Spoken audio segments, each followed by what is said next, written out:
بسم اللہ الرحمن الرحیم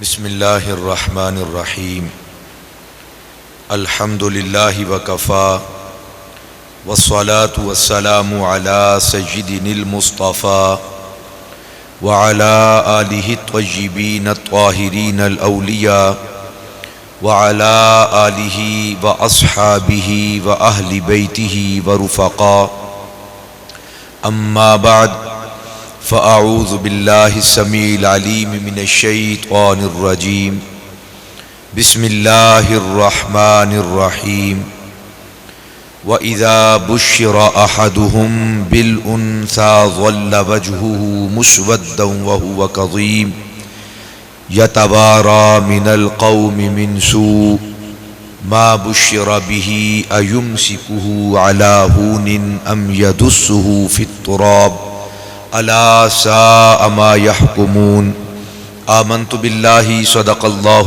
مَوْلَانَا الْعَظِيمُ ان اللہ وملائکتہ یصلون علی النبی یا ایہا الذین آمنوا صلوا علیہ وسلموا تسلیما الصلاۃ والسلام علیک یا سیدی یا رسول اللہ الصلاۃ والسلام علیک یا سیدی یا حبیب اللہ الصلاۃ والسلام علیک یا سیدی یا شفیع المذنبین وعلى آلك وأصحابك يا سيدي يا جد الحسن والحسين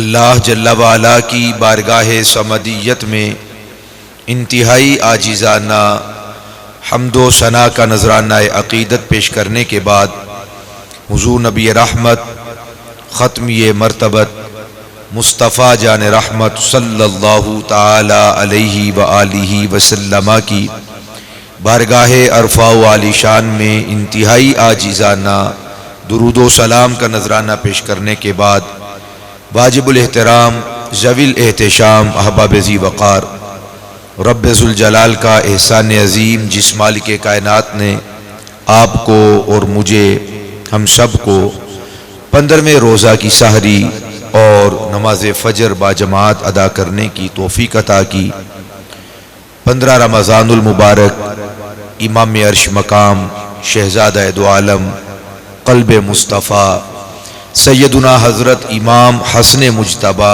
علی جدہ وعلیہ الصلوۃ والسلام کا یوم میلاد ہے۔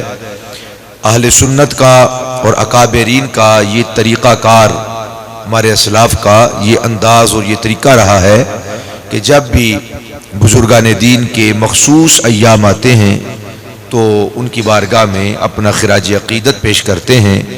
کم از کم 10 مرتبہ درود شریف، سورہ فاتحہ اور سورہ اخلاص اول و آخر درود شریف پڑھ کر امام علی مقام، امام عرش مقام، امام حسن مجتبی علی جدہ وعلیہ الصلوۃ والسلام کی بارگاہ میں احسال بھی کیجئے گا۔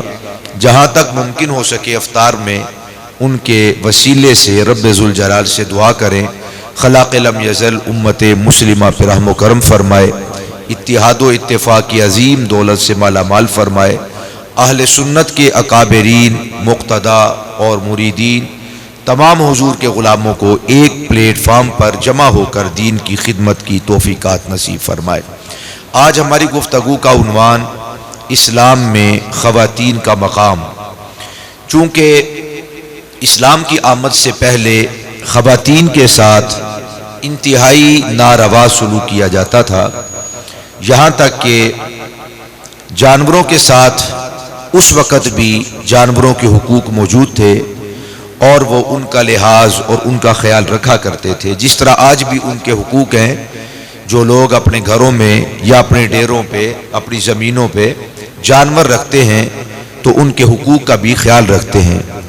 گرمی کا موسم ہے، سردی کا موسم ہے، چارے کا وقت ہے، پانی کا وقت ہے، صفائی ہے، دیگر بہت سارے معاملات ہیں، تو یہ اس وقت بھی زمانہ جاہلیت میں بھی جانوروں کے حقوق متعین تھے، لیکن بدقسمتی سے غلاموں کے ساتھ اور خواتین کے ساتھ جو سلوک برتا جاتا تھا وہ جانوروں سے بھی زیادہ بدتر اور ابتر تھا۔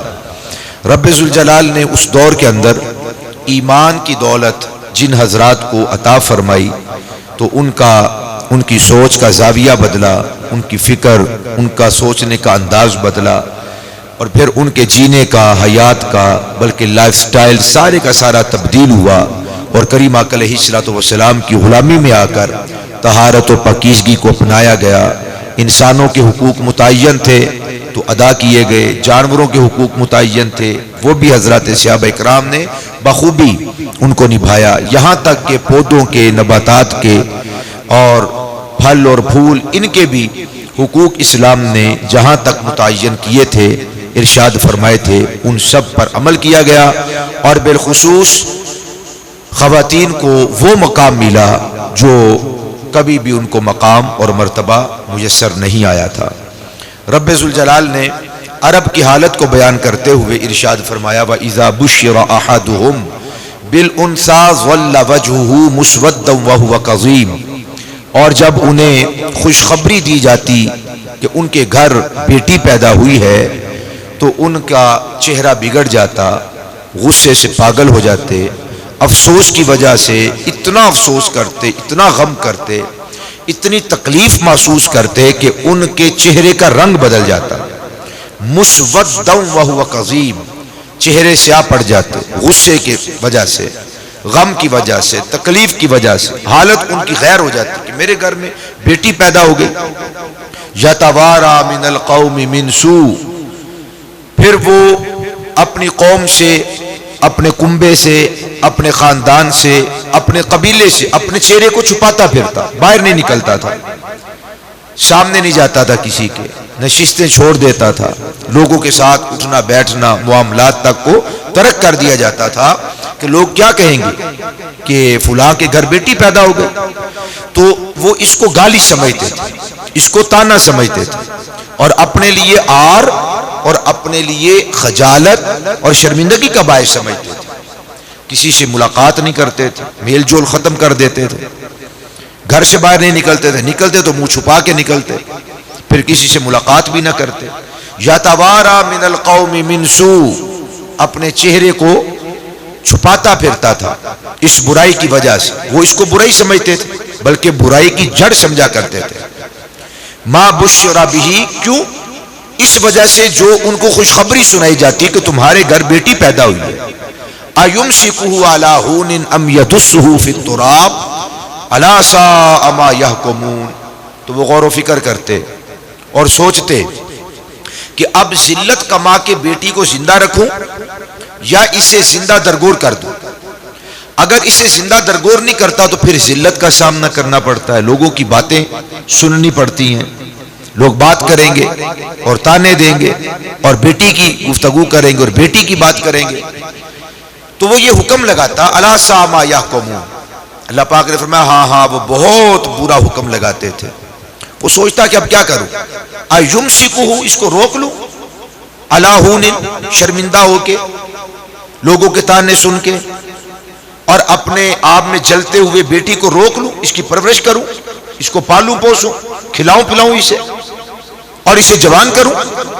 ایمسکہ علی ہون ام یدسہ فی التراب، یا اسے زمین میں زندہ درگور کر دوں۔ یہ وہ دو چیزوں کا حکم لگاتے، اگر زندہ رکھتا ہوں تو پوری زندگی شرمندہ ہوتا ہوں، ورنہ دوسرا حل یہ ہے کہ اسے زندہ درگور کر دیا جائے۔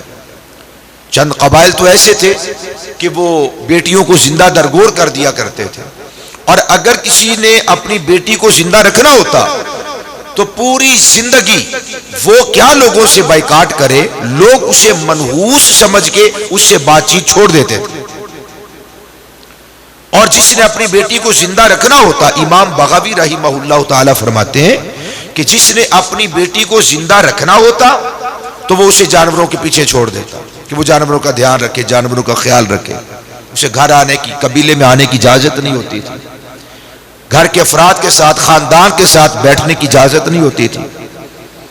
تو جانوروں سے بھی زیادہ، غلاموں سے زیادہ بدتر اور ابتر طریقے کے ساتھ خواتین کے ساتھ سلوک اختیار کیا جاتا تھا، جس پر انسانیت اس وقت بھی شرمندہ تھی۔ آج جب ایسی حرکات الفاظ لوگوں سے صادر ہوتی ہیں رسول پاک کا کلمہ پڑھنے کے بعد، تب بھی انسانیت شرمندہ ہوتی ہے۔ کوئی اپنی ہی بیٹی کو بلا گولیاں تھوڑی مارتا ہے، کوئی اپنی اولاد کا گلا تھوڑی کاٹتا ہے، کوئی اپنی ہی بیٹی کا بلیڈ کے ساتھ اس کی شارک پر تو نہیں چلاتا۔ مگر اس قوم کے اندر اگر ایسے واقعات ہوتے ہیں تو پھر کچھ نہ کچھ سائے، وہ ظلمتیں، وہ تاریکیاں، وہ اندھیرے موجود ہیں دلوں کے اندر۔ والدین کو چاہیے، عزیز و اقارب کو چاہیے، رشتہ داروں کو چاہیے وہ اپنی اولاد کی تربیت اسلام کے طریقے پر اور اسلام کے نہج پر کریں، ورنہ ایسے واقعات ہوتے رہیں گے۔ کبھی سائیوال کے اندر ہوگا، کبھی کراچی جیسے خوبصورت ترین اور پڑھے لکھے علاقے کے اندر ایسے واقعات اور حالات رونما ہوتے ہیں، کبھی سرگودا جیسے علاقے کے اندر ہوتے ہیں۔ تعلیم کی کمی نہیں، جس قدر تعلیم اس وقت ہے کبھی بھی اتنی تعلیم نہیں ہوئی، اتنے کالجز نہیں تھے، یونیورسٹیز نہیں تھی، سکولز نہیں تھے، جامعات نہیں تھے، مکاتب نہیں تھے، مدارس نہیں تھے، ایسا کچھ نہیں تھا۔ آج اتنی تعلیم موجود ہے، لیکن آج تربیت کی ضرورت ہے، آج بھی تربیت کی ضرورت ہے، اور انہی خطوط پر اور انہی نقوش پر، جن خطوط اور نقوش پر اسلام نے اپنے ماننے والوں کی زندگیوں کے رخ موڑ ڈالے، اور لوگوں نے دیکھا کہ اللہ کے حبیب علیہ الصلوۃ والسلام کی تعلیمات اس قدر حسین خوبصورت تھی کہ جس عورت کو کوئی قدر و منزلت نہیں دی جاتی تھی، اللہ کے حبیب علیہ الصلوۃ والسلام نے اس ایک خاتون کے قدموں کے نیچے جنت کو بیان فرمایا ہے۔ تو وہ اس بات کا حکم لگاتے، کیا کریں اس کو؟ اللہ پاک فرماتا ہے لا سا ما یحکمون، یہ بہت برا حکم تھا۔ وہ کیوں ایسا سوچتے تھے؟ ان کا خیال یہ تھا کہ بیٹے جب ضرورت پیش آتی ہے، لڑائی جھگڑا قتل دنگا فساد خون ریزی آپ جانتے ہیں، ان کی طبیعت کے اندر تھا، فطرت میں رچا بسا ہوا تھا، بات بات پر بھڑک اٹھنا، جل اٹھنا، اور قبیلوں کے قبیلے چلا دینا اور بھڑکا دینا اور پھڑکا دینا، یہ تو ان کی عام عادت اور روش تھی۔ وہ خیال کرتے تھے کہ بیٹیاں اس طرح ہمارا ساتھ نہیں دے سکتی جس طرح ہمارے بیٹے ساتھ دیتے ہیں، اگر بولنا پڑ جائے تو وہ باپ کی طرف سے بہترین وکالت کرتے ہیں۔ جتنی تیز زبان بیٹا بول سکتا ہے، عمدہ طریقے کے ساتھ وکالت کر سکتا ہے، بیٹی اتنی عمدہ طریقے سے وکالت نہیں کر سکتی۔ بلکہ ہمارے بزرگوں سے یہ بات ثابت ہے کہ جب خاتون بات کرتی ہے تو اپنے خلاف ہی بات کرتی جاتی ہے۔ اللہ پاک نے جو حافظہ، جو عقل اور جو بولنے کی پاور مرد کو دی ہے وہ عورت کو نہیں ہے، یہ ان کو بھی اس بات کا احساس تھا، اس لیے وہ کہا کرتے تھے۔ جب انہیں کسی کو کہا جاتا کہ اللہ پاک نے تمہارے گھر میں بیٹی تمہیں عطا فرمائی ہے، تو وہ سوچتا تھا کہ اب میں اس کو کیا کروں، بیٹی کا کیا کرنا ہے؟ اب من ينشأ في الحلیۃ وهو في الخصام غیر مبین، نہ تو یہ تو پرورش پاتی ہیں زیورات کے اندر، اٹھتے بیٹھتے سوتے جاگتے، ان سے پوچھ لو، ان کے چھوٹے چھوٹے خواب ہوتے ہیں، ان کے خواب کہاں سے شروع ہوتے ہیں؟ چوڑیوں سے شروع ہوتے ہیں اور جوتوں پہ ختم ہو جاتے ہیں۔ یہ زیورات دیکھتی ہیں، چلتے پھرتے سوتے اٹھتے بیٹھتے جاگتے۔ اب من ينشأ في الحلیۃ، یہ عورتیں، یہ خواتین، یہ وہ کیا کرتے تھے زمانہ جاہلیت کے کفار، فی الحلیہ، یہ تو زیورات میں پرورش پاتی ہیں، یعنی اٹھتے بیٹھتے سوچتے سوتے ہوئے ان کو ایک ہی خیال ہوتا تھا زیورات کا۔ آج بھی زیورات عورت کا حسن ہے، اور جب بھی کہیں بات ہوگی تو یہی بات ہوگی، چوڑیوں کی بات ہوگی، زیورات کی بات ہوگی، سونے کی بات ہوگی، انگوٹھیوں کی بات ہوگی، کانٹوں کی بات ہوگی۔ تو وہ کہتے تھے کہ مرد جو ہوتا ہے بیٹا وہ تو مرد میدان ہوتا ہے، اس کا زیور تلوار ہے، اور وہ تلوار کے ذریعے سے دفاع کرتا ہے اپنے قبیلے کا، خاندان کا، اپنے گھر والوں کا، اور بیٹیاں یہ تو زیورات کے اندر پلتی پوستی ہیں۔ وَهُوَ فِي الْخِصَامِ غَيْرُ مُبِينٍ، اور جھگڑے کے وقت ان کی زبان ہی صاف نہیں ہے، یہ بول ہی نہیں سکتی، غیر مبین، یہ واضح نہیں کر سکتی کہ ہمارا موقف کیا ہے، ہمارا مسئلہ کیا ہے۔ بیٹے اس کے تناظر میں اور اس کے مقابلے میں وہ مردوں کا میدان ہوتا ہے، وہ میدان کا مرد ہوتا ہے، وہ لڑتا ہے، جھگڑتا ہے، قتل و غارت کرتا ہے، ساتھ دیتا ہے، پھر وہ اس کی زبان بڑی صاف ہوتی ہے، جھگڑا کرنے پر آئے تو پھر وہ جھگڑا بھی بڑا عمدہ کرتا ہے۔ اس لیے وہ بیٹیوں سے نفرت کیا کرتے تھے، ان کو کوئی قدر و منزلت نہیں دیتے تھے۔ اللہ کے حبیب علیہ الصلوۃ والسلام نے ان کی منزلت کو اور ان کے مقام اور مرتبہ کو بیان کرتے ہوئے فرمایا ان اللہ حرم علیکم حقوق الامہات، اے میرے صحابہ بے شک اللہ سبحانہ و تعالی نے تم پر ماؤں کی نافرمانی کو حرام قرار دے دیا ہے۔ تم ماں کے سامنے بات کرو، اس کی بات کو کاٹو، تسلیم نہ کرو اور اپنے لیے حجت نہ سمجھو، فرمایا تم پر حرام ہے۔ ماں نے حکم دے دیے، فیصلہ کر دیے، اس کے اندر بھی ڈیٹیل ہے، تفصیل ہزار ہے، اس کے اندر تو سارے بیان نہیں کر سکتے، اس لیے کہا جاتا ہے جب بھی جو بھی مسئلہ پیش آئے علماء کے ساتھ رجوع کر لیا جائے۔ بالخصوص طلاق کے معاملہ کے اندر ماں کہتی ہے طلاق دو، تو بیٹے کو چاہیے کہ وہ علماء کے ساتھ رابطہ کر لے، چونکہ ماؤں کا جو دل ہوتا ہے عورتوں کا وہ چھوٹا ہوتا ہے اور وہ بات بات پہ دل ہار بیٹھتی ہیں اور پھر وہ فتویٰ جاری کر دیتی ہیں، اور فی زمانہ تو بڑی شدت کے ساتھ ضرورت ہے۔ اس لیے علماء نے کہا ماں اگر کہتی ہے کہ طلاق دو تو وہ سوچ کرے، فکر کرے، غور و فکر کرے، مشورہ کرے کہ اس کے ساتھ کیا سلوک کرنا چاہیے، بیوی کے ساتھ طلاق دینی چاہیے کہ نہیں دینی چاہیے۔ ہاں اگر باپ کہتا ہے طلاق دے دو اور پھر وہ ظلمن نہیں کہتا، حق پر ہے اور ٹھیک کہہ رہا ہے باپ، یا باپ واقعی عالم دین ہے اور دین کے اندر رسوخ رکھتا ہے، پختگی رکھتا ہے، پھر باپ کہتا ہے طلاق دے دو تو طلاق دے دو۔ ورنہ علماء فرماتے ہیں کہ آج جب یہ طلاق کا حکم دے تو علماء کے ساتھ بالخصوص مشورہ کر لینا چاہیے۔ باقی دیگر معاملات کو دیکھیے، سرکار دو عالم صلی اللہ علیہ وسلم نے مطلقاً فرمایا ان اللہ حرم علیکم حقوق الامہات، اللہ پاک نے تمہارے اوپر ماؤں کی نافرمانی کو حرام قرار دے دیا ہے، اور کیا کیا ہے وَوَعْدَ الْبَنَاتِ، اور اللہ پاک نے تم پر حرام قرار دے دیا ہے کہ تم اپنی بیٹیوں کو زندہ درگور کرو۔ باقاعدہ اس کو منشن کیا اس مسئلے، وہ جو زندہ درگور کرتے تھے فرمایا کہ حرام قرار دے دیا ہے۔ وَوَعْدَ الْبَنَاتِ، وہ جو قرآن کے اندر ہے وَإِذَا الْمَوْءُودَةُ سُئِلَتْ بِأَيِّ ذَنبٍ قُتِلَتْ، اسے پوچھا جائے گا جس کو زندہ درگور کر دیا گیا، الموعودہ جس کو زندہ دفن کر دیا جائے، اسے پوچھا جائے گا بِأَيِّ ذَنبٍ قُتِلَتْ، تمہارا جرم کیا تھا، گناہ کیا تھا، یعنی اس بچی سے پوچھا جائے گا کس گناہ کی پاداش میں تم کو قتل کیا گیا ہے۔ علماء کہتے ہیں پوچھنا تو قاتل کو چاہیے، پوچھا مقتولہ کو جا رہا ہے، پوچھا بچی کو جا رہا ہے کہ تمہیں کیوں قتل کیا گیا، یہ تو قاتل سے پوچھنا چاہیے تھا۔ او قاتل باپ، تو نے اپنی بیٹی کو کیوں زندہ درگور کیا تھا؟ نہیں، قاتل سے اللہ پاک سوال نہیں کر رہا، الموعودہ جو زندہ درگور کر دی گئی ہے اس سے پوچھا جا رہا ہے فلاں شخص کی بیٹی زندہ درگور جسے کر دیا گیا تھا، تو بتا تیرے باپ نے تجھے کیوں قتل کیا۔ علماء فرماتے ہیں اس وجہ سے کہ وہ آدمی اتنا قابل نفرت ہوتا ہے جو اپنی بیٹیوں کو زندہ درگور کر دے۔ فائر مارنا، بلیڈ کے ساتھ شارک کو کاٹ دینا، یہ سب ایک ہی حکم ہے، زندہ درگور کرنے والا حساب ہے، اور اس سے بھی بھیانک صورت بن جاتی ہے۔ تو اللہ پاک اس قابل نفرت آدمی سے بات تک نہیں کرے گا، حالانکہ وہ مجرم ہے، اس سے پھر بھی اللہ تعالیٰ گفتگو نہیں کرے گا اپنی شان کے مطابق۔ اس بچی سے پوچھے گا اے فلاں شخص کی بیٹی تو بتا تجھے کیوں زندہ درگور کیا گیا تھا۔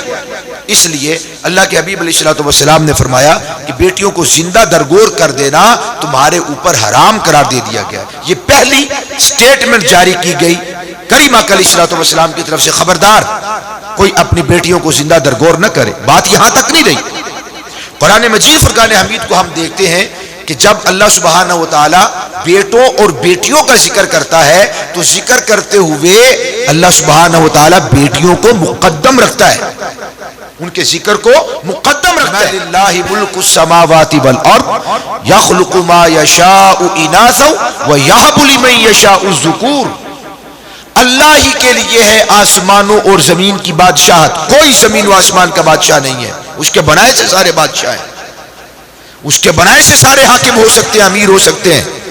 حقیقتاً رب ذوالجلال آسمان اور زمین کا بادشاہ ہے۔ یخلق ما یشاء اناثا، وہ جس کے لیے چاہتا ہے بیٹیاں پیدا کر دیتا ہے، ویہب لمن یشاء ویہب لمن یشاء الذکور، جسے چاہتا ہے بیٹی عطا کر دیتا ہے۔ تو بیٹوں کے ذکر پر بیٹی کے ذکر کو مقدم کیا، بیٹی کے ذکر کو پہلے رکھا اور بیٹے کے ذکر کو بعد میں رکھا. یہاں پر علماء ایک مسئلہ بتلاتے ہیں کہ زندگی کے اندر جب کوئی باپ یا کوئی ماں اپنی اولاد کے اندر کوئی چیز تقسیم کرے، خرچہ تقسیم کرے، پیسے تقسیم کرے، پھل تقسیم کرے، کھانا تقسیم کرے، کوئی اور چیز تقسیم کرے، تو یہ سوچ ہرگز نہ رکھیں بیٹیوں کی تو ضرورت ہی کوئی نہیں، انہوں نے گھر کے اندر رہنا ہوتا ہے، بیٹوں کے تو بڑے معاملات ہوتے ہیں، اور وہ حصہ دیتے ہوئے، خرچہ دیتے ہوئے زندگی کے اندر وہ بیٹے کو 2 گنا 4 گنا 10 گنا دیتے ہیں، بیٹیوں کو دیتے ہی نہیں ہیں. دیتے ہیں تو تھوڑا سا خرچہ دیتے ہیں، کسی نے کیا کرنا ہے، ضرورت تو بیٹے کی ہے. زندگی میں ماں اور باپ جب اپنی اولاد میں کوئی چیز تقسیم کریں، کوئی تحفہ دے، کوئی ہدیہ دے، تو عدل یہ ہے کہ دونوں کے درمیان برابر برابر تقسیم کیا جائے. یہ بھی اجازت نہیں کہ ایک شخص اپنے بیٹے کو گود میں بٹھائے اور بیٹی کو زمین پر بٹھائے، اسلام میں اس کی بھی اجازت نہیں ہے. ایک صحابی رسول حضور کے دربار میں آئے، ان کے بیٹے بھی تھے اور بیٹیاں بھی. کریم آقا علیہ السلام کے دربار میں آ کر بیٹھے تھے، اتنے میں اس کا ایک بیٹا اور بیٹی آ گئی. اس نے کیا کیا کہ اپنے بیٹے کو پکڑا اور گود میں بٹھا لیا اور بیٹی کو زمین پر بٹھا دیا. اللہ کے حبیب علیہ السلام کو یہ بات گوارا نہ ہو، حضور نے اسے پسند نہیں کیا. کریم آقا علیہ السلام نے اس صحابی کی اور اس شخص کی تربیت کرتے ہوئے بتلایا کہ بیٹیاں اگر بیٹے کو گود میں بٹھایا ہے تو پھر اسے بھی اپنی گود کے اندر بٹھاؤ اور یہ سلوک نہ برتو. یہ ہے کریم آقا علیہ السلام کی تربیت. کوئی تحفہ دے، کوئی معاملہ کریں تو سب کے درمیان برابر برابر ہوگا. بیٹوں کو جتنا حصہ دیا جائے اتنا بیٹیوں کو دیا جائے. اب یہ مسئلہ رہا کہ پہل کس سے کی جائے، بیٹے سے کہ بیٹی سے؟ دینا تو برابر ہے. علماء فرماتے ہیں پہل بیٹی سے کریں، کیونکہ اللہ پاک نے اس آیت مجیدہ میں جب ذکر کیا تو بیٹے کا ذکر بعد میں کیا اور بیٹیوں کا ذکر پہلے کیا ہے. فرمایا للہ ملک السماوات والارض یخلق ما یشاء اناثا، وہ چاہتا ہے تو بیٹی پیدا کر دیتا ہے، بیٹیاں پیدا کرتا ہے. وَيَهَبُ لِمَن يَشَاءُ الذُّكُورَ، اور وہ چاہتا ہے جسے چاہتا ہے بیٹی عطا کر دیتا ہے. او یزوجہم ذکرانا واناثا، وہ چاہتا ہے تو کسی کو بیٹے بھی دیتا ہے بیٹیاں بھی دیتا ہے. وَيَجْعَلُ مَن يَشَاءُ عَقِيمًا، وہ چاہتا ہے تو نہ بیٹے دیتا ہے نہ بیٹیاں دیتا ہے. یہاں سے ایک اور مسئلہ بھی ثابت ہوا کہ بیٹی خاتون بیوی کے ہاتھ میں اور اس کی طاقت نہیں اور اس کا اقتدار نہیں ہے، اس کو اختیار نہیں ہے اس کے پاس کہ وہ بیٹے کو ہی جنم دے. یہ زمانے جاہلیت کی بات ہے کہ بیٹے کو جنم دو، بیٹی کو نہیں جنم دینا. اگر بیٹا اور بیٹی کوئی نہیں پھر کہتے ہیں بھلے کچھ بھی جنم دو، جنم دو. بھائی جیسے آپ کے اختیار میں نہیں ہے ایسے اس کے بھی اختیار میں نہیں ہے، یہ اللہ سبحانہ و تعالیٰ کے اختیار کے اندر ہے. تو اسلام نے عورتوں کا مقام بیان کرتے ہوئے باقاعدہ اسے موضوع سخن بنایا اور بہت سارے مقامات پر ذکر کیا. بلکہ علماء فرماتے ہیں کہ ایک آیت کے اندر خلاق لم یزل ارشاد فرماتا ہے المال والبنون زینت الحیات الدنیا والباقیات الصالحات خیر عند ربک ثوابا وخیر عملا. بیٹوں کا بھی ذکر اور بیٹیوں کا بھی ذکر ہے.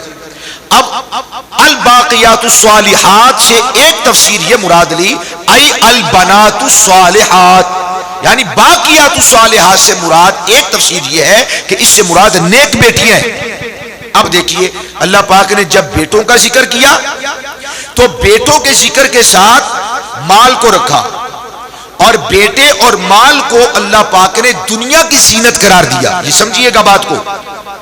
عورت کا مقام کیا ہے اسلام کے اندر، دختر اسلام کا وقار کیا ہے اور اس کو اسلام شرف کتنا دیتا ہے، اس کی بزرگی کتنی بیان کرتا ہے. ذرا قرآن کی نظم کو سمجھیے.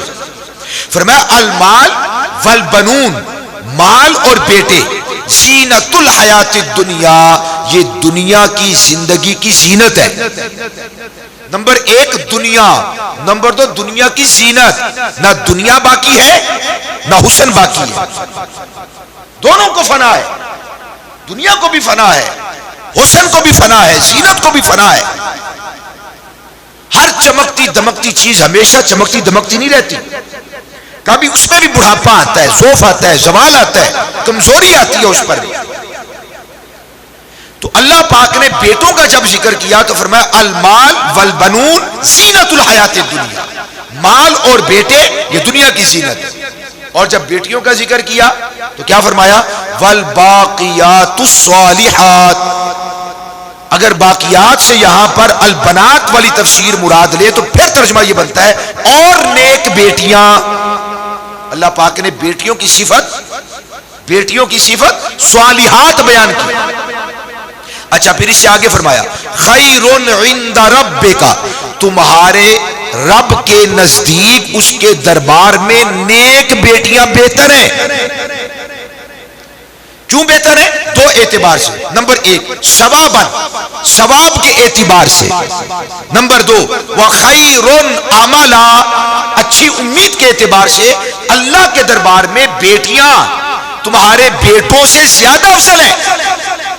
ہمارے نزدیک بیٹے افضل ہیں دنیا کے اعتبار سے، اور رب ذوالجلال کے دربار میں عورتوں کو یہ مقام دیا، دختر اسلام کو یہ شرف دیا، اس کے مجد اور اس کی بزرگی کو یہ بیان کرتے ہوئے فرمایا الباقیات الصالحات خیر عند ربک، تمہارے رب کے نزدیک صالح نیک بیٹیاں بہتر ہیں، افضل ہیں.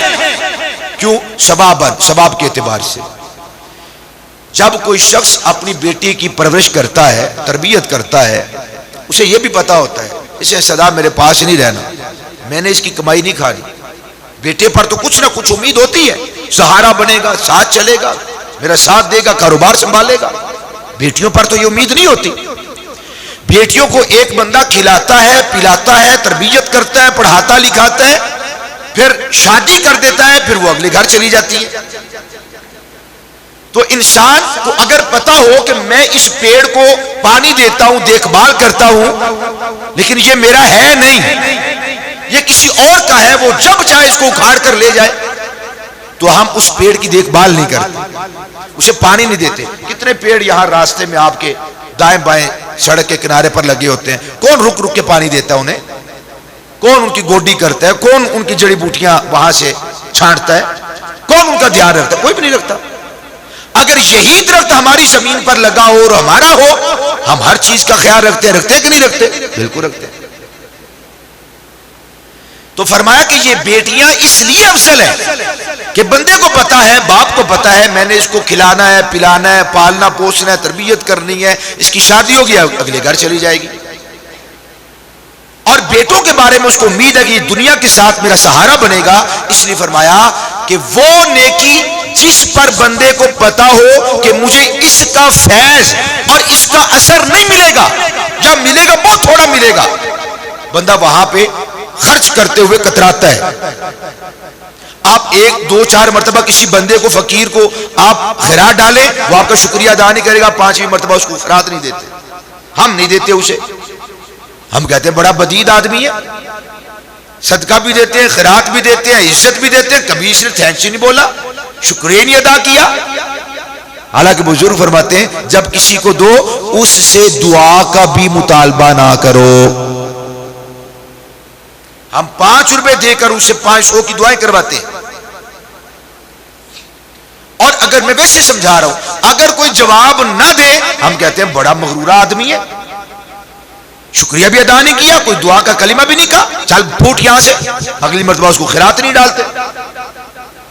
اور جو ماشاءاللہ 1 روٹی کے لیے، تھوڑے سے سالن کے لیے، 4 روپوں کے لیے جو 7 پشتوں کو دعائیں دیتا ہے اور ان کے قلابے سے قلابہ ملا کے غوث زماں بنا دیتا ہے، ہم اس کو خیرات ڈالتے ہیں. بہت اچھا فقیر ہے، اس کو پتہ ہے کہ کس طرح مانگنا ہے.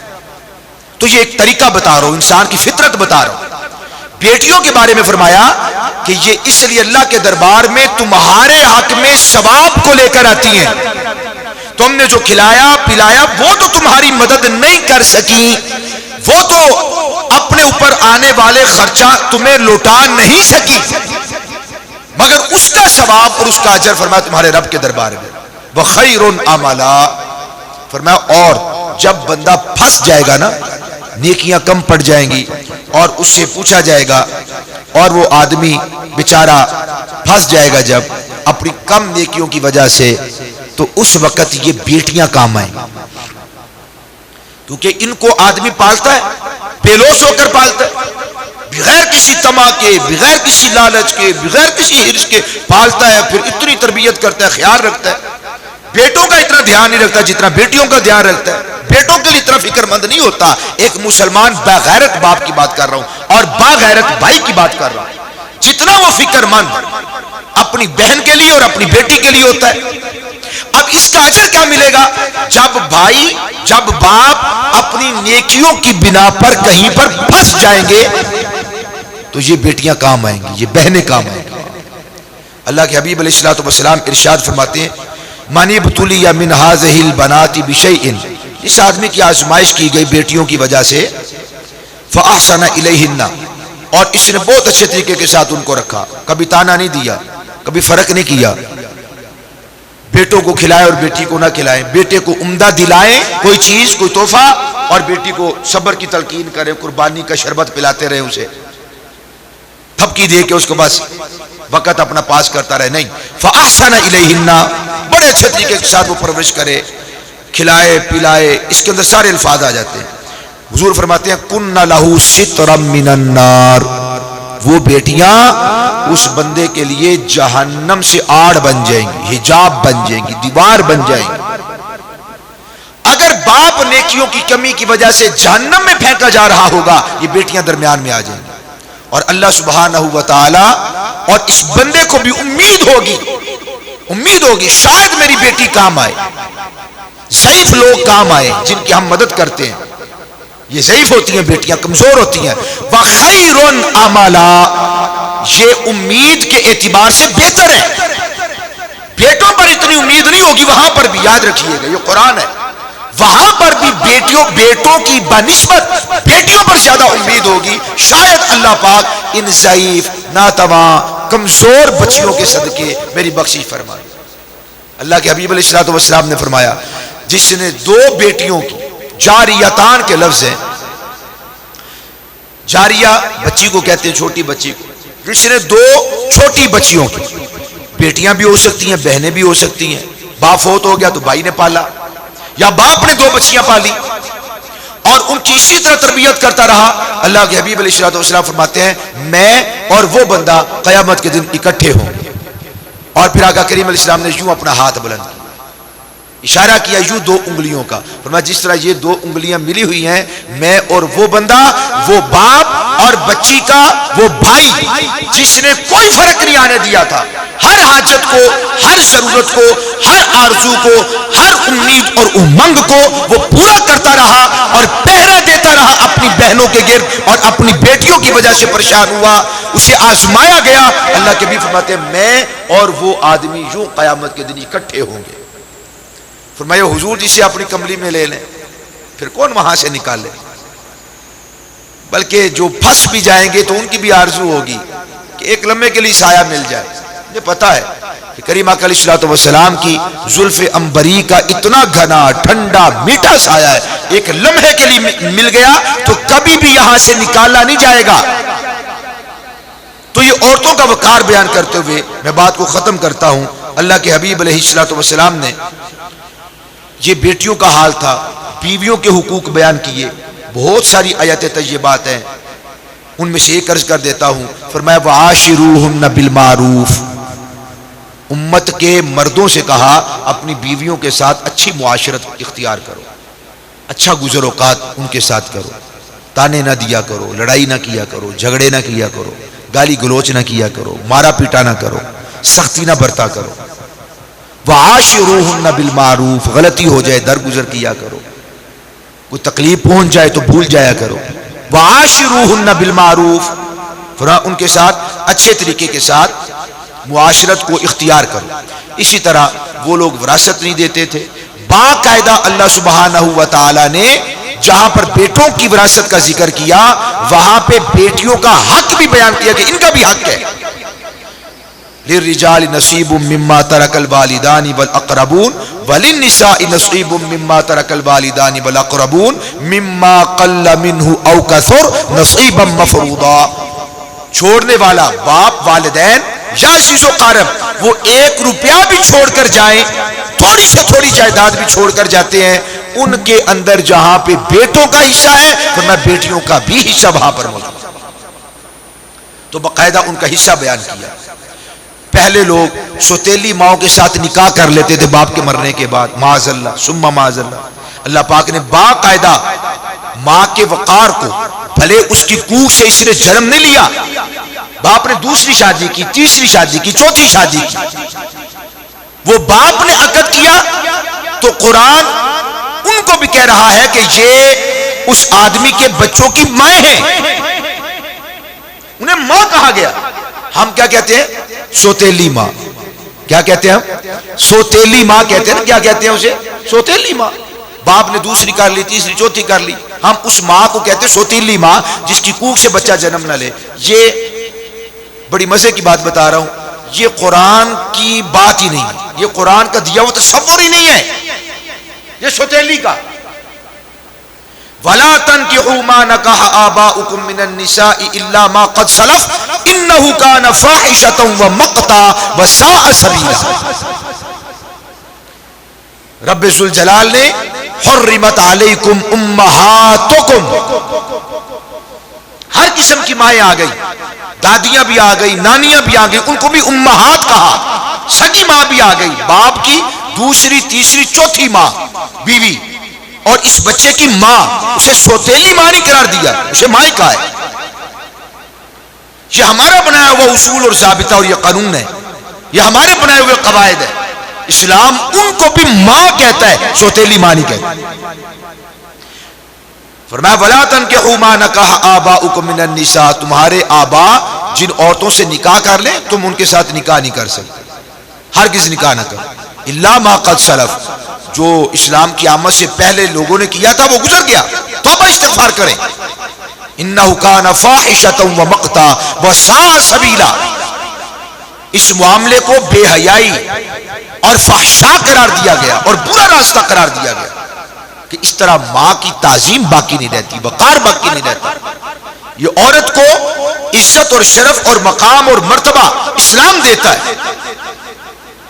جتنی عبادت آپ اور میں، ہم عبادت کرتے ہیں، آپ اور میں مسجد میں آ کے نماز ادا کر لیتے ہیں نا، باجماعت ثواب زیادہ ملتا ہے۔ خواتین نے حضور کے دربار میں کہا یا رسول اللہ، مرد تو ہم سے آگے نکل گئے، جہاد بھی کرتے ہیں، باجماعت نماز بھی پڑھتے ہیں، ہم تو پیچھے رہ گئی، جہاد بھی نہیں کرتی، کر بھی نہیں سکتی۔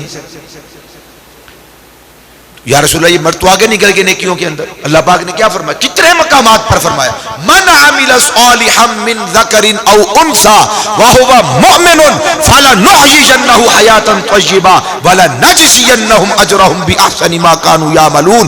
مرد باجماعت پڑھے، عورت اپنے گھر کے پچھلے کمرے کے اندر تنہائی کے اندر نماز ادا کرے، ان دونوں کا اجر و ثواب برابر ہو جاتا ہے، ان کا اجر ثواب برابر قرار دے دیا جاتا ہے۔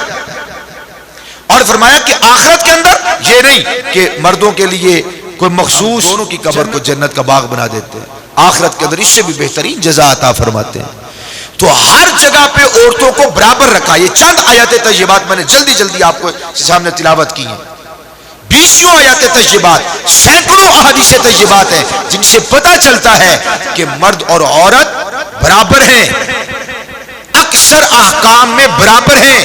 چند ایک مقامات ہیں جہاں پہ مرد کی برتری اور مرد کی افسری کو بیان کیا گیا ہے۔ الرجال قوامون علی النساء، میاں بیوی کے رشتے کے اعتبار سے بیوی افضل نہیں، اس رشتے کے اعتبار سے مرد افضل، غلام مصطفیٰ ہونے کے اعتبار سے، مسلمان ہونے کے اعتبار سے دونوں برابر ہیں، کوئی تفریق نہیں، کوئی فرق نہیں۔ وراثت کے معاملات کے اندر، حصے کے اندر، وہاں پہ اللہ تعالیٰ نے تفریق بیان کی ہے، مردوں کا اور حصہ ہے، عورتوں کا اور حصہ ہے۔ چند ایک مقامات ہیں جہاں پہ عورتوں کو مردوں سے جدا بیان کیا گیا، ورنہ اکثر 98% احکام ایسے ہیں کہ عورتیں مسلمانوں کے مردوں کے برابر ہیں۔ آپ کو اگر 27 نمازوں کا اجر و ثواب ملتا ہے، ان کو بھی اپنے گھر میں نماز ادا کریں، انہیں بھی 27 نمازوں کا ثواب ملتا ہے، کوئی تفریق نہیں ہے۔ وہ بلکہ ان کا اجر تو بڑھ جاتا ہے۔ آپ اور میں دیکھو اچھی پگڑی پہن کے، اچھا لباس پہن کے بیٹھے ہوئے ہیں کہ آپ نے تو یہ مشین لگا کے، آپ نے کپڑے استری کیے تھے؟ آپ شاید وہ افطار کو تیار کرتے؟ جس نے خدمت کی ہے ہمارا بھی اجر و ثواب ان کو ملتا ہے. یہ اسلام ہے. اسلام عورتوں کو تنہا نہیں کرتا. تو وہ چند ایک چٹکی بھر خواتین اسلام آباد کے اندر آ کر، اور ان کے اندر بھی مسلمان خواتین بہت کم ہیں. اکثر الہاد کے پجاری ملحدین جو کسی خدا کو نہیں مانتے. اسلام کے پاکستان کے اندر تو ہر طرح کے لوگ پائے جاتے ہیں. عیسائی بھی ہیں، یہودی بھی ہیں، سکھ بھی ہیں، نیچری بھی ہیں، قادیانی بھی ہیں، مرتد بھی پاکستان کے اندر رہتے ہیں. یہ جو باہر نکلتی ہیں یہ مسلمانوں کی بہت کم تعداد میں بیٹیاں نکلتی ہیں. اکثر ان کی تعداد ہے جو ملحد ہے. ورنہ بیٹیوں کو بھی معلوم ہے کہ جو عزت اور وقار اسلام نے ہمیں دیا ہے، کوئی مذہب، کوئی نصاب، کوئی ادارہ ایسی تعظیم، ایسی توقیر، ایسی تکریم اور ایسا احترام نہیں دے سکتا جیسی تعظیم، توقیر، احترام، مقام، مرتبہ اسلام عطا فرماتا ہے. رب ذوالجلال حقیقی معنوں میں ہم سب کو اسلام پہ عمل کرنے کی توفیق نصیب فرمائے. 3 سوال ہیں اور ملتے جلتے ہیں ایک ساتھ کروں گا کہ ایک تو کو ایجوکیشن جہاں کالج یونیورسٹی میں لڑکیاں لڑکے اکٹھے پڑھتے ہیں، اس کے بارے میں. دوسرا، جب بچے چھوٹے ہوتے ہیں، بچیاں یا بچے سکول جاتے ہیں، کس عمر میں ان کی کلاسز علیحدہ ہونی چاہیے. تیسرا، جو اکیڈمی قرآن کی ہو یا دنیاوی تعلیم کی، کس عمر تک مرد حضرات سے وہ اکیڈمی کی تعلیم بچیاں حاصل کر سکتی ہیں یا مرد پڑھا سکتا ہے؟ اس کے بعد دیکھیں، جہاں تک کو ایجوکیشن کا معاملہ ہے، بچے اور بچیوں کا اکٹھا پڑھنا، ظاہر ہے کہ یہ کسی بھی مہذب معاشرے کے اندر یہ ناروا اور نادرست بات ہے. کوئی شخص نہیں چاہے گا کہ محلے کے کسی لڑکے کے ساتھ اس کی لڑکی بیٹھ کے کھانا کھائے. بعض ایسے لوگ ہیں جو اس کو برداشت کیے ہوئے ہیں، ہضم کیے ہوئے ہیں. بچے اور بچیاں ایک جگہ پہ، ایک ادارے میں، ایک چھت کے نیچے اور ایک جیسے بینچز پر بیٹھتے ہیں. کوئی شخص یہ گوارا نہیں کرتا. ہمارے ہاں تو اگر کوئی فوتگی یا کوئی خوشی کا معاملہ ہوتا ہے تو وہاں پر بھی کناتیں لگائی جاتی ہیں اور سیپریٹ رکھا جاتا ہے معاملے کو. کوئی بندہ نہیں چاہے گا کہ محلے کا کوئی شخص اٹھے اور وہ ہماری بہن کے ساتھ یا ہماری بیٹی کے ساتھ ایک ہی صف کے اندر وہ بیٹھ کر پڑھیں. بعض تو ایسے بھی ادارے پاکستان کے اندر موجود ہیں، ایک جگہ پہ بیٹا بیٹھا ہوا ہے تو اس کی ساتھ والی نشست پہ بیٹی ہے. یہ ترتیب ہے ان کی. ایک بچہ بیٹھا ہے اور ایک بچی بیٹھی ہوئی ہے، ایک بچہ ہے اور ایک بچی ہے. بعض میں یوں ہے کہ ادھر ڈائس جو لگے ہوئے ہیں وہ ڈائسز وہ بچوں کے لیے ہیں، بوائز کے لیے، اور جو ادھر ڈائسز لگے ہوئے ہیں وہ بچیوں کے لیے. تو یہ اس طرح کی ایک چھت کے نیچے بالغ بچوں کا پڑھنا بالکل جائز نہیں اور یہ حرام ہے. پھر غیر محرم کا پڑھانا اور اس طرح سر عام پڑھانا یہ بھی قطعاً بالکل جائز نہیں اور خطرے سے خالی نہیں. یہ دین کے جو مسالے ہیں، شریعت کی جو مصلحتیں ہیں، یہ اس مصلحت کے خلاف ہے. حضرت فاروق اعظم رضی اللہ تعالی عنہ کے دور سے ہی اس بات پہ اجماع ہو گیا تھا، اصحاب رسول کا اتفاق ہو گیا تھا کہ خواتین اپنے گھروں کے اندر نماز پڑھیں. حضرت فاروق اعظم کے اول دور کے اندر، اوائل کے اندر خواتین مسجد میں پڑھتی تھی. صدیق اکبر کے دور میں سارے دور کے اندر خواتین مسجد میں آ کے نماز ادا کرتی تھی. پھر آپ جانتے ہیں صفوں کی جو ترتیب ہے، آگے مرد حضرات ہیں، پیچھے بچے ہیں، پھر خواتین ہیں. مرد آ کے بیٹھ جاتے، بچے آ کے بیٹھ جاتے. ہماری طرح تو نہیں تھے جب چاہا منہ اٹھا کے آگے. پہلے مرد حضرات آ کے بیٹھ جاتے تسلی کے ساتھ، پھر بچے آ کے بیٹھتے، پھر خواتین آ کے بعد میں بیٹھ جاتی. اور جب نماز ختم ہوئی سب سے پہلے خواتین روانہ ہو گئیں، پھر بچے، اور پھر جو حضرات مرد تھے وہ اپنے گھروں کی طرف روانہ ہوتے تھے. ایسا نہیں ہوتا تھا خلط ملط ہو جائے کہ نماز ختم ہوئی تو سارے خلط ملط ہو جائیں، آگے والوں کو پہلے بھاگنے کی پڑی ہو. وہ ترتیب تھی، ایک نظام تھا. پھر آپ جانتے ہیں کہ عرب و عجم ایک ہو گئے، پھر معاملات بڑے دگرگوں ہو گئے. تو حضرت فاروق اعظم رضی اللہ تعالیٰ عنہ کے دور کے اندر ہی، اور حضرت عائشہ ام المومنین صدیقہ رضی اللہ تعالیٰ فرماتی ہیں کہ اگر نبی کریم صلی اللہ علیہ وسلم یہ حالات آج دیکھ لیتے، اس وقت کتنا پاکیزہ ماحول تھا. ہمارے دادی جان کہا کرتی تھی رحمت اللہ تعالیٰ، کہتے تھے کہ ہمارا دور بڑا صالح تھا، بڑا تقوی پر تھا، بڑی پرہیزگاری، کبھی آیا ہی نہیں تھا خیال. میں سوچتا ہوں یہ سال کو 20-25 سال پہلے اگر یہ حالت تھی تو 14 صدیاں پہلے کیسا تقوی ہوگا، کیسی طہارت ہوگی جب صحابہ موجود تھے. اس کے باوجود حضرت ام المومنین حضرت عائشہ رضی اللہ تعالیٰ فرماتی ہیں اگر آج رسول پاک صلی اللہ علیہ وسلم خواتین کی حالت کو دیکھ لیتے وہ منع کر دیتے. پھر صحابہ کے اس کے اوپر اتفاق ہوا کہ خواتین اپنے گھروں کے اندر نماز پڑھیں. حضرت فاروق اعظم کے اواخر جو دور ہے خواتین گھر کے اندر پڑھتی تھی. عثمان غنی کے پورے دور کے اندر خواتین اپنے اپنے گھروں میں پڑھتی تھی. مولا کائنات کے پورے دور کے اندر حسن مجتبیٰ کے پورے دور کے اندر خواتین اپنے گھروں کے اندر نمازیں ادا کیا کرتی تھی. عبادات اپنے گھر کے اندر.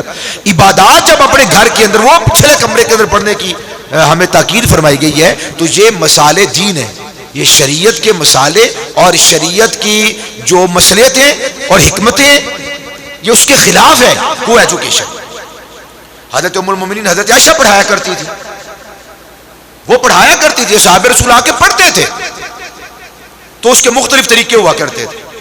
یا تو جو حضرت ام المومنین کے محارم تھے ان کے بھانجے وغیرہ تھے اور ان کے بھتیجے تھے کوئی مسئلہ آ کے ان کو بتا دیتا وہ اپنی جا کے پھپھو جان سے یا اپنی خالہ جان سے جا کے پوچھ لیتے پھپھو جان خالہ جان یہ مسئلہ کیسے ہے رسول پاک کا تو وہ ارشاد فرما دیتی. یا یہ بھی موجود ہے کہ آپ خیمہ لگا دیتی.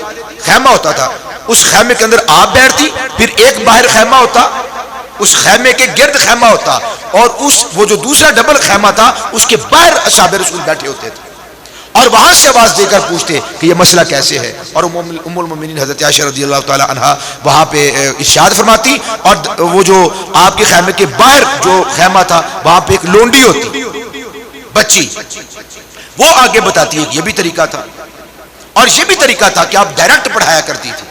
لیکن قرآن نے کیا فرمایا ان کے بارے میں وَإِذَا سَأَلْتُمُوهُنَّ مَتَاعًا فَاسْأَلُوهُنَّ مِنْ وَرَاءِ حِجَابٍ. جب تم نے کوئی سوال کرنا ہو کچھ پوچھنا ہو کچھ مانگنا ہو کوئی کام ہو تو پردے کی اوٹ میں رہ کر آپ سوال کریں. یہ تو ازواج مطہرات ہیں یہ تو امہات المومنین ہے تو اجازت نہیں دی گئی. تو خواتین اگر مردوں کو پڑھاتی ہیں ٹیچ کرتی ہیں بالغ ہیں جائز نہیں ہے.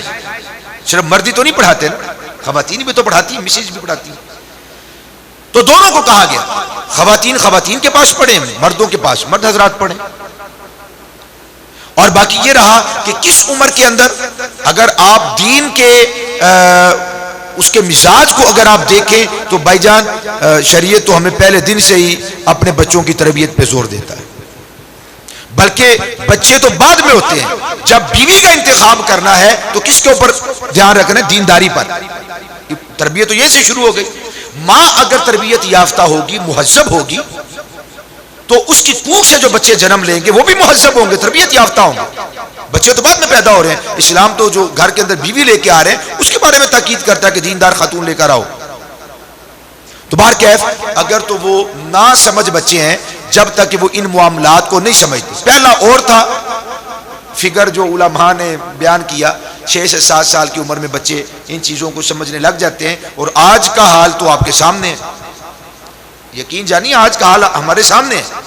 3 سال کے بچے 4 سال کے بچے وہ پتہ نہیں عجیب و غریب ہم ان کی وہ حرکات دیکھتے ہیں. بار کیف جب بچیاں بالخصوص اس عمر کو پہنچ جائیں کہ جہاں پہ بد لوگوں کی نیتیں بدل جاتی ہیں تو اس عمر سے پہلے بچوں اور بچیوں کو بالکل علیحدہ حتیٰ کہ 2 بہنیں سگی بہنیں ایک پلنگ پہ نہیں سو سکتی.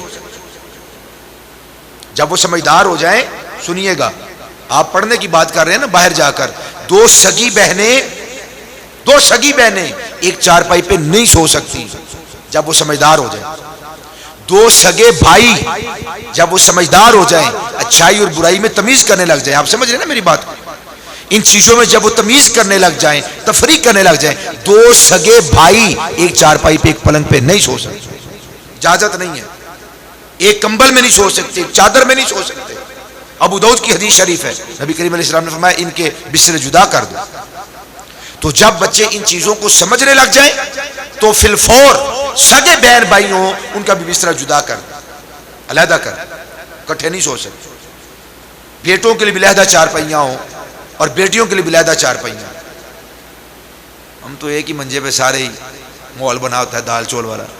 تو ان چیزوں کو سمجھنا چاہیے اور سیکھنا چاہیے. اللہ عمل کی توفیق عطا فرمائے.